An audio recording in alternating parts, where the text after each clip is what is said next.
चलिए स्टार्ट करते हैं हमारा आज का लेक्चर, जो कि हमारा प्रैक्टिस सेट। ठीक है, ये मार्केट में अवेलेबल होती है किरण इंस्टीट्यूट की। अब चाहे तो कोई भी ले सकते हो। ठीक है, प्रैक्टिस सेट सब में लगभग क्वेश्चंस वही रहते हैं। रेलवे एनटीपीसी की हम लोग आज प्रैक्टिस करेंगे। ठीक है, इसका सेट नंबर 1 हम इसमें सिर्फ जीएस की प्रैक्टिस करेंगे। ठीक है, देखिए जीएस में आरआरबी एनटीपीसी सीबीटी 1 एग्जाम हुआ था, हेल्ड ऑन 4/1/2021 शिफ्ट 2 का ये सब क्वेश्चन है। इसमें आपको सब सब्जेक्ट के क्वेश्चन मिलेंगे, हम सिर्फ और सिर्फ जीएस की प्रैक्टिस करेंगे। ठीक है, पहला क्वेश्चन है हमारा, who founded the Mohammedan Anglo oriental college in 1875 which letter become Aligarh Muslim university. अभी का जो अलीगढ़ मुस्लिम यूनिवर्सिटी है यूपी का, वो किसके द्वारा बनाया गया था, किसके द्वारा फाउंड किया गया था। ठीक है, तो ये हमारा ऑप्शन है 4, सैयद अहमद खान, जाकिर हुसैन, मौलाना अबुल कलाम आज़ाद और मोहम्मद अली जिन्ना। तो ये हमारा किसके द्वारा बना था, सैयद अहमद खान के द्वारा। अब ये थे कौन, तो इनके बारे में हम लोग कुछ जान लेते हैं। ठीक है, सैयद अहमद खान जो थे वो एक इंडियन रिफॉर्मर थे। इंडियन रिफॉर्मर देते हैं हम आपको।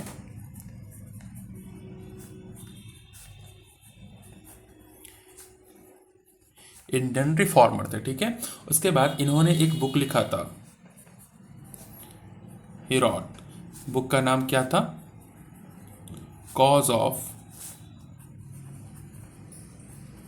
Indian revolt. इन्होंने अपना एक बुक लिखा था जिसका नाम था कॉज ऑफ इंडियन रिवॉल्ट। फिर बात करते हैं अगर जाकिर हुसैन के बारे में। तो एक बात समझ लीजिए, अगर इनके नाम के पहले डॉक्टर आएगा तो वो हमारे 3rd प्रेसिडेंट थे हमारे इंडिया के। ठीक है, बट अगर केवल और केवल जाकिर हुसैन दिया है तो ये एक कौन थे, इंडिया के तबला प्लेयर थे। He was tabla player, tabla बजाते थे ये। ठीक है, और अगर इनके नाम के साथ, अगर मान लीजिए कि इनके नाम के साथ कुछ ऐसा आता है, डॉक्टर जाकिर हुसैन, ठीक है, तो ये हमारे 3rd प्रेसिडेंट ऑफ इंडिया थे। ये हमारे कौन थे, 3rd प्रेसिडेंट ऑफ इंडिया, थे। समझ में आया आप लोग को। ठीक है, उसके बाद मौलाना अबुल कलाम आज़ाद। हाँ, ये बहुत इंपॉर्टेंट नाम है। मौलाना अबुल कलाम आज़ाद जो थे एक सीनियर लीडर थे कांग्रेस के। मैं आपको यहाँ पे लिख देता हूँ। ठीक है, senior leader of INC, Indian national Congress के क्या थे, ये एक सीनियर लीडर थे। और ये फर्स्ट हमारे क्या थे, एजुकेशन मिनिस्टर थे। First education minister. ठीक है, ये हमारे फर्स्ट क्या थे, एजुकेशन मिनिस्टर थे। चलिए हमारा नेक्स्ट क्वेश्चन पे चलते हैं। इसका जो राइट आंसर है वो है सैयद अहमद खान। नेक्स्ट क्वेश्चन पे हमारे चलते हैं। जो हमारा नेक्स्ट क्वेश्चन है वो कह रहा है, यहाँ पे देखिए आपको दिख रहा होगा शायद, एक मिनट मैं दिखा देता हूँ अच्छे से। ठीक है, जो हमारा नेक्स्ट क्वेश्चन है वो कह रहा है कि which of the following bodies recommend minimum support price, यानी एमएसपी। एमएसपी तो आप लोगों को पता ही होगा, एमएसपी को कौन सा सपोर्ट करता है। तो देखिए यहाँ पे 4 बॉडीज़ के नाम दिए गए हैं। सबसे पहले हमारे पास नीति आयोग, एफसीआई, ऑप्शन है नाबार्ड और सीएसीपी। अब हम आपको बता दें, ठीक है, कि इसका जो राइट आंसर है वो है सीएसीपी। सीएसीपी का फुल फॉर्म होता है commission for agricultural cost price.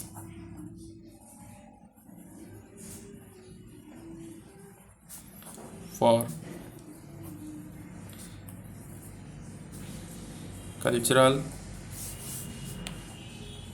Cost price. जो सीएससीपी का फुल फॉर्म होता है हमारा क्या होता है, commission for agricultural cost price होता है।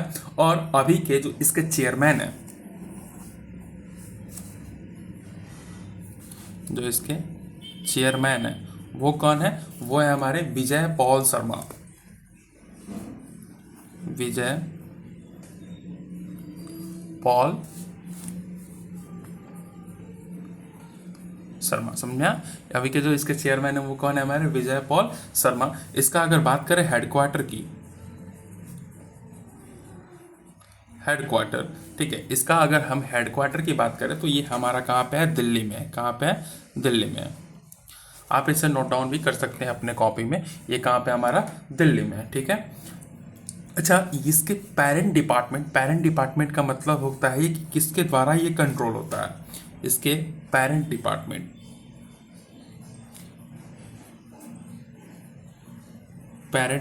कौन सा है, तो इसके जो पेरेंट डिपार्टमेंट है ministry of agriculture, ministry of agriculture. आया बात समझ में? मिनिस्ट्री ऑफ एग्रीकल्चर के द्वारा ये क्या होता है, कंट्रोल होता है। और राइट आंसर भी क्या है, ये। फिर हम बात कर लेते हैं अपने नीति आयोग के बारे में। तो नीति आयोग का फुल फॉर्म तो आपको पता ही होगा, national institution of transforming India.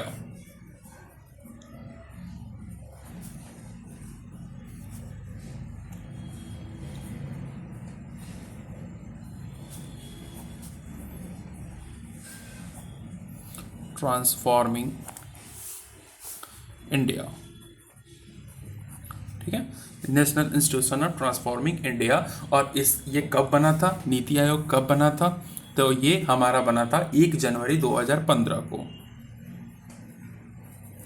Formed on 1 जनवरी 2015 को क्या हुआ था, ये हमारा बना था। ठीक है, इसके बाद इसका अगर हेडक्वार्टर की बात करें तो ये कहाँ पे है, न्यू दिल्ली में। कहाँ पे है, न्यू दिल्ली में है। ठीक है, और इसके जो हेड है, चेयरमैन है, वो हमारे खुद कौन होते हैं, पीएम होते हैं। क्या होते हैं, पीएम होते हैं, प्रधानमंत्री होते हैं। ये किसके बेसिस पे बनाया गया था, तो हमारे यहाँ प्लानिंग कमीशन था, उसको हटा के इसको क्या किया गया, नीति आयोग का गठन किया गया। उसके बाद हम बात करते हैं एफसीआई यानी food corporation of India, food corporation of India, food corporation of India. इसके बारे में तो आपको पता ही होगा कि एफसीआई क्या होता है, फूड कॉरपोरेशन ऑफ हमारा इंडिया होता है। इसके अगर बात करें चेयरमैन के बारे में, तो इसके जो चेयरमैन है वो है अशोक कुमार। इसके जो चेयरमैन वो है अशोक कुमार मीना, एक आईएएस अधिकारी है, आईएएस है ये। ठीक है, एक आईएएस है जो कि हमारे एफसीआई के क्या है, चेयरमैन है। ठीक है, नाबार्ड को पता ही है, national bank for agriculture and rural development. इसको मैं थोड़ा सा लास्ट में समझा दूंगा नाबार्ड के बारे में। ठीक है, चलिए यहाँ तक क्लियर है आपको, कोई डाउट नहीं। चलिए हम अपने नेक्स्ट क्वेश्चन की तरफ बढ़ते हैं। क्वेश्चन नंबर 3 पूछ रहा है कि what is the term of non permanent members of UN security council. अगर आपको यूएन के बारे में नहीं पता तो मैंने प्रीवियस वीडियो में इसकी वीडियोस बनाए हैं, आप देख सकते हैं। यूएन एंड अदर ऑर्गेनाइजेशन नाम से है। ठीक है, तो इसका राइट आंसर होगा, अगर आप यूएन के परमानेंट मेंबर नहीं है तो आपको वहाँ पे कितने दिनों की जगह दी जाएगी, 2 सालों के लिए। कितने सालों के लिए, 2 सालों के लिए, 2 ईयर्स। यहाँ पे लिख देता हूँ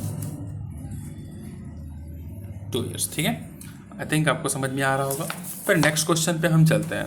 नेक्स्ट क्वेश्चन है हमारा, when was Gandhi Smriti and Darshan Samiti formed. Gandhi स्मृति और दर्शन समिति कब बना था, तो ये हमारा बना था सितंबर 1984 में बना था। ये 3 नंबर ऑप्शन सही होगा, लिख देते हैं यहाँ पे, सितंबर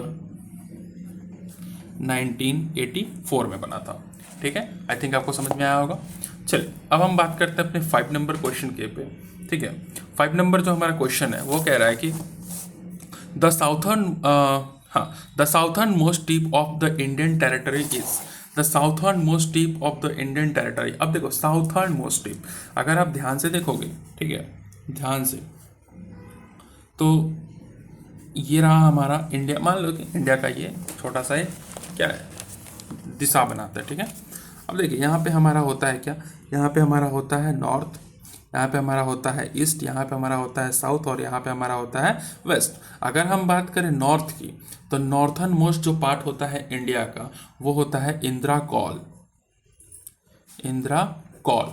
अगर हम बात करें ईस्ट की, तो ईस्ट का जो ईस्टर्न मोस्ट पार्ट होता है वो होता है किबिथू, एक छोटा सा विलेज है आंध्र प्रदेश में। साउथर्न मोस्ट पार्ट जो कि क्वेश्चन में पूछा भी गया है, ये हमारा होता है इंदिरा पॉइंट। और अगर हम बात करें वेस्टर्न मोस्ट पार्ट की, तो वेस्टर्न मोस्ट पार्ट हमारा क्या होता है, गुहार मोती। आई थिंक आपको समझ में आया होगा। ठीक है, ये हमारे पॉइंट। इंदिरा कॉल कहाँ पड़ता है? जम्मू एंड कश्मीर में। आप किबुतु कहाँ पे पड़ता है? आंध्र प्रदेश में। इंदिरा पॉइंट अंडमान एंड निकोबार में। ठीक है, और गुहार मोती कहाँ पे पड़ता है? गुजरात में पड़ता है। समझ में आया आपको? चलिए नेक्स्ट क्वेश्चन पे हम चलते हैं। ठीक है, नेक्स्ट क्वेश्चन पे हम लोग चलते हैं। हमारा जो नेक्स्ट क्वेश्चन है वो कह रहा है द इंग्लिश लैंग्वेज, आपको दिखाई दे रहा होगा। ठीक है, दिखाई दे रहा होगा। The English language continue to be based for official purpose of union visa sections 3 official language act which came in force in the year. हमारा इंग्लिश लैंग्वेज किस साल आया था? तो ये इसका जो आंसर होगा वो होगा 1963। क्या होगा? 1963। चलिए इसका आंसर भी लिख देते हैं यहाँ पे, 1963 होगा। ठीक है, चलिए नेक्स्ट क्वेश्चन पे हम बात करते हैं अपने। जो हमारा नेक्स्ट क्वेश्चन है, ठीक है, जो हमारा नेक्स्ट क्वेश्चन है वो कह रहा है कि in age of 2020 the only person who has received the Nobel prize for physics twice. 2020 के अकॉर्डिंग वो कौन सा व्यक्ति है जो 2 बार नोबेल प्राइज जीत चुका है? तो इसका जो राइट आंसर वो होगा हमारा जॉन बार्डीन। क्या होगा? John Bardeen. अब अगर हम जॉन बार्डीन की देखें, ठीक है, जॉन बार्डीन, ये हमारा क्या होगा? द राइट आंसर होगा। देखिए यहाँ पे, 1 मिनट, आपको दिखाई नहीं दे रहा होगा, सॉरी फॉर इनको ने, आज ये मेरा पहला थोड़ा सा हैंड कैम वीडियो है तो थोड़ा सा दिक्कत हो रहा है। ठीक है, बाकी सब सही हो जाएगा। अगर हम जॉर्ज बार्डीन की बात करें तो इन्होंने कब कब नोबेल प्राइज को जीता था? तो इन्होंने एक तो 1956 में, जॉन बार्डीन की बात करें, फर्स्ट और सेकेंड। तो फर्स्ट 1956 में मिला था इन्हें और सेकंड 1972 में मिला था इन्हें। ठीक है, ये किस लिए मिला था? फॉर इन्वेंटिंग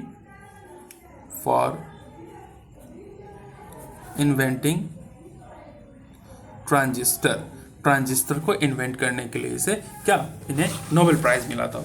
फिर हम बात करते हैं अपने दूसरे ऑप्शन की, लॉरेंस ब्रैग। लॉरेंस ब्रैग किस लिए जाना जाता है? तो इन्होंने Bragg's law of X ray diffraction की खोज की थी। ये भी एक साइंटिस्ट है। ठीक है, इन्हें लिख देते हैं कि he is known for Bragg's law of x ray